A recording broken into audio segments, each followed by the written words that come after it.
Bonjour à toutes et à tous sur Au Large Biblique, le podcast qui explore la Bible pour cette actualité du mois d'avril. Nous terminons notre émission sur Rebecca, le destin de Rebecca, avec un dernier épisode qui est conduit par Noémie Marijon. Vous la connaissez, vous l'avez déjà entendu, elle nous avait présenté les représentations de Judith dans l'art, notamment avec les œuvres de Giorgione et d'Artemisia Gentileschi. Vous aviez été heureux de ses propos, heureux de l'écouter. Nous sommes donc ravis de la recevoir à nouveau pour Rebecca et ses représentations. Une émission qui a compté donc près de 11 épisodes. Vous avez pu découvrir cette matriarche peu connue, il est vraisemblablement, en tout cas moins connue que Rebecca ou d'autres figures féminines bibliques, mais qui a toute son importance dans ce cycle patriarcal. Je l'avais présenté comme le personnage charnière entre le cycle d'Abraham et celui de Jacob. Elle surpassait donc son époux, le patriarche Isaac. Elle est vraiment l'héroïne de ces chapitres 22 à 27. Une héroïne charnière, mais pas seulement, puisqu'avec le personnage de Rebecca, le rédacteur met en place une stratégie théologique qui permet d'intégrer la notion d'élection au sein de l'alliance, ce libre choix de Dieu. L'alliance n'est pas seulement un contrat de vente cessible, comme Isaac, plutôt son fils Jacob, l'a acheté à Ésaü, n'est pas non plus un bien déterminé et donné à la primogéniture, comme finalement le rêvait également Isaac à propos de son fils Ésaü, mais concerne bien un choix libre de Dieu à travers la génération d'Abraham.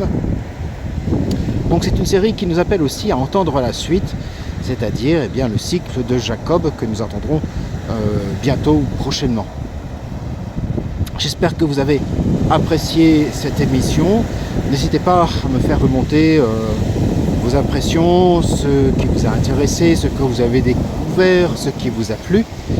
Et puis nous nous retrouvons donc bientôt, mais plutôt fin avril, pour un nouveau sujet. Un nouveau sujet qui va nous intéresser, qui concerne une autre figure biblique. Il s'agira du prophète Élisée. Il est présenté comme le digne successeur d'Élie et pourtant il ne lui ressemble guère. Le prophète Élie participait à une dramaturgie complète qui nous présentait finalement aussi la conversion de ce prophète au silence de Dieu qui refusait finalement toute domination par la force. Élie est un prophète un peu particulier. Il est plutôt présenté comme un faiseur de miracles, nombreux miracles qui surpasseraient même ceux de Jésus-Christ au regard du Nouveau Testament. Et nous verrons ce que ces récits apportent dans l'intrigue narrative du livre des rois, puisqu'il s'agira des chapitres, en gros, des chapitres 2 à 13 de ces livres bibliques.